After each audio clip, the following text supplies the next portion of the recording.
Friend my self Nagaraj, Bajaj electronics Hanamkonda. ఇప్పుడు మనం చూస్తున్నాం ఒకటి new arrival Oppo A6s 5G. ఇది ఫోన్ ఇప్పుడు మనం కొనడానికి ఒక టాప్ 4 రీజన్స్ అనేది ఉంది. అదేంటి అంటే 50 megapixel with 2 megapixel ultra clear camera with 6500 mAh massive battery and with reverse charging technology with super rope flash charger 45 what charger and 120 Hz ultra bright display with 1125 nit peak brightness. And కెమెరాలో కూడా మళ్ళీ దీంట్లో AI features అనేది మనం provide జరిగింది.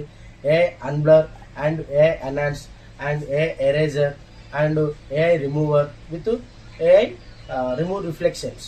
ఈ ఫీచర్లు అనేది మనం దీంట్లో ప్రొవైడ్ చేయడం జరుగుతుంది. అండ్ వీడియోలో కూడా 1068 వీడియో రికార్డింగ్ విత్ 60 fps తోని డ్యువల్ వీడియో వ్యూ టెక్నాలజీ కూడా మనం దీంట్లో ప్రొవైడ్ చేస్తున్నాం. అండ్ 11 5G బ్రాండ్స్ కూడా దీంట్లో ప్రొవైడ్ చేస్తున్నాం. సో ఇప్పుడు మనకు మార్కెట్లో లేటెస్ట్గా లాంచ్ అవుతున్న A6s 5G మొబైల్ను మనం చెప్తున్నాం.